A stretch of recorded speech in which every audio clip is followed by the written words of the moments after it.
نیچے صف حضرت سلمان رو رہے ہیں، حضرت سلمان رو رہے ہیں. پوچھا کیوں روتے ہیں؟ کہا اللہ کے رسول نے فرمایا تھا سلمان پل صراط پر سامان کم لے کر آئیو، راستہ بڑا مشکل ہے. کس پر؟ کہا یہ آپ کے پاس تو یہ گھڑا اور اینٹ ہے جو سر کے نیچے رکھی ہوئی.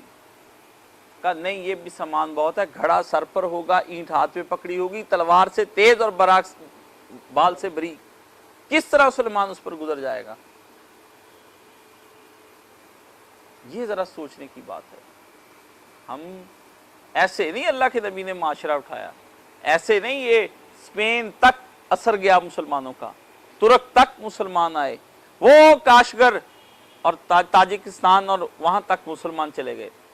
وہ اثر نسل در نسل کچھ باقی چلا آتا تھا ایمان کا، تو ورنہ وہ پہاڑیاں برفستانوں کی وہاں پہنچ گئے، چین کی سرحدوں تک سنکیانگ دیکھے وہاں تک پہنچ گئے مسلمان. یہ اسپین کی سرحدوں کو چھو لیا، یہ ترکی کے استنبول انقرہ تک جا پہنچے مسلمان. افریقہ سب ان کے زیر تسلط میں آ گیا. یہ سندھ کی زمین سے ملتان تک مسلمان چلے آئے. کیا ایک عرب کا چھوٹا سا مکہ، اور جن کو آج تم ملک گنتے ہو یہ اسلامی ریاست کے صوبے ہوا کرتے تھے. صوبہ عراق، صوبہ مصر ہیں جن کے آگے اب کئی صوبے ہیں. مسلمانوں کی حکومت، یہ نبی صلی اللہ علیہ وسلم کا کیا ہوا کام ہے. آج اگر مسلمان یہ چاہتے ہیں کہ ہم نے یہ کام کرنا ہے جی، ہم نے تحریک چلانی جی، ایک ملک میں اسلامی ملک میں نظام لانا ہے، تو کیا تحریک ایسے چلی جائے گی؟ آپ کسی تحریک کے آپ دیکھ لیں، اب تو ماشاءاللہ کولر لگ گئے ہیں جی، اس کے اندر پھر قرآن شریف پڑھا جاتا ہے، پھر اس کے بعد درس ہوتا ہے، پھر اس کے بعد پھر اور بڑے لوازمات، پھر ایک بڑی سی گاڑی ہوتی ہے اس میں بیٹھتے ہیں سارے ٹاٹا کرتے ہوئے بائے بائے کرتے. کل کا درس پھر سننے کے لیے انشاءاللہ آئیں گے. متبرک گورے گورے چہرے، سفید سفید اوپر داڑیاں، جناب بڑی پیاری ٹوپیاں، ہم دیکھ کر جناب سبحان اللہ کیا پیارے پیارے لوگ ہیں. کسی سے پوچھ لو، لیپ ٹاپ کو کھول کر اس کے اوپر دکھا رہا ہے، یہ دیکھیں قرآن کی آیت نمبر 33 کے اندر کیا لکھا ہے. سبحان اللہ. اور مسلمانوں کے پاس لیپ ٹاپ نہیں تھا بھائی جان، پتھروں پہ لکھا ہوا قرآن تھا، وہ پتوں کے اوپر لکھا قرآن تھا. مسلمانوں کے پاس پورے کاغذ بھی نہیں تھے کہ وہ اپنا قرآن شریف پورا لکھ لیتے. تو قرآن کہاں تھا؟ اندر تھا. جسے مسلمانوں نے تاج کمپنی کے خوبصورت طباعت والے قرآن شریف افسٹ پیپر لگا کر کے چھاپے، اس دن کے بعد پھر دلوں سے قرآن اٹھ گیا، کتابوں کے اندر رہ گیا. اللہ کے نبی کی تحریک پر بھائی جان غور کرو گے تو پھر فلاح پاؤ گے. غور کرتے جاؤ، آپ کو پتہ چلے گا رسول دنیا سے اکراہت، دنیا سے کراہت پرے پرے پرے، پھر وہ تحریک اٹھی. جب آپ دنیا کو قریب قریب قریب لا کر کے جی اور پھر اس کو سمجھنے کی کوشش کرتے ہیں تو پھر آپ کو کیا پتا. قرآن تو کہتا ہے کہ دنیا سے دور رہو، دنیا سے دور رہو، یہ بڑے کم وقت کے لیے آئی ہے، یہ ختم ہو جائے گی، یہ ایسے ہوگا. ہم کو رہتے دنیا میرے قریب آ جا، دنیا میرے اور قریب آ جا. قرآن دور کھینچتا ہے، ہم قریب کھینچتے ہیں. دنیا کی کوئی ٹیکنالوجی حاصل کر لو جی، ٹیکنالوجی سے آپ کافروں کو مات دے دیں گے. کون سی ٹیکنالوجی تھی بدر کے اندر؟ ڈنڈے تھے. حضور سے، حضور توڑ کے درخت کی شاخ، حضور نے حضور میرے پاس تو تلوار بھی نہیں، آپ نے نہیں رکھ لے، یہی کام دے گی. اور کام دیا، اس فرشتے اللہ نے اتار دیا آسمان سے. اللہ تعالیٰ سے کہتے نہیں. بدر میں دیکھ لو کیا کتنی ٹیکنالوجی تھی. حضور کہتے پہلے بھائی تلواریں تیار کرو، یا اللہ مجھے ایٹم بم بنانے کا علم عطا فرما، رب زدنی علما، میں پھر ایک توپ بناؤں، وہ توپ چلاؤں، ایک ہی چلاؤں، سارے غرق ختم. ایسا کچھ نہیں. اس دور کا جتنا تھا اسلحہ وہ لے لوں کہ اپنی کوشش کر کے چلے گئے پیغمبر. اصل چیز ایمان کی تھی. صحابی نے کیا کہا اس وقت؟ جنگ گمسان کی. یہ بڑے بڑے صحاب پیچھے ہو رہے، وہ جا رہا ہے جنگ کی طرف. دوسرے نے پوچھا کدھر؟ کہتا جنت کی خوشبو آ رہی، ادھر جا رہا ہوں. اللہ اکبر. مراقبہ اور مشاہدہ کے کس مقام پر صحابی کھڑا ہوگا کہ اس کے حواس، اس کی ناک میں جنت کی خوشبو آئی ہوگی. وہ کس مقام پر، ذرا اس کا درجہ ولایت درجہ ولایت پہچاننے کی, اس کی معرفت کی, اس کی شناخت کی کوشش کرو, وہ کہاں کھڑا ہوگا, وہ کس مقام پر صحابی کھڑا ہوگا. میں سوچتا ہوں مومن جب اللہ کے قریب ہو جاتا ہے تو پھر اس کا ہاتھ بن جاتا ہے, ناک بن جاتا ہے, کان بن جاتا ہے, سب کچھ بن جاتا ہے خدا اس کا. کیا وہ قوت شامہ جو ہمیں ساتھ والے گھر سے پھول ہو کہ تو اس کی خوشبو نہ آئے, ہاں وہاں سے خوشبو آ رہی, اس کو جنت کی, وہ جنت کی خوشبو نظر آ رہی. ایک نے کہا مجھے سامنے جنت نظر آ رہی, زمین پر مشاہدے ہو رہے ہیں. ہمارا درجہ کیا ہے؟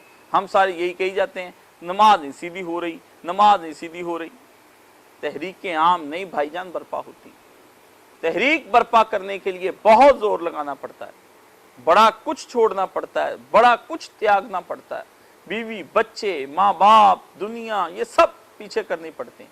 ہم کہتے ہیں نہیں ہوتی تو تمنا بھی ایسی نہ کرو اگر نہیں ہوتی. جتنی بڑی مل لگانی ہے, جتنا وسعت دینی کاروبار کو, تو اتنی ایفرٹ بھی زیادہ کرنی ہوگی کہ نہیں کرنی ہوگی. جتنا دنیا میں مقام بلند لینا ہوگا تو راتیں جاگ جاگ کر اس طالب علم کو پڑھنا ہوگا, صحت کو کھونا ہوگا, تب جا کر مقام حاصل ہوگا. ٹھیک ہے نا. اگر تم چاہتے ہو کہ تمہارا کسی جاب میں درجہ بلند ہو جائے اور تم اعلیٰ عہدیدار مینیجر بن جاؤ, تو پھر اگر تم معمولی سے وہاں پہ کارکن ہو تو اتنی ہی محنت کرتے کرتے اس درجے پر. یہ دنیا کا اصول ہے.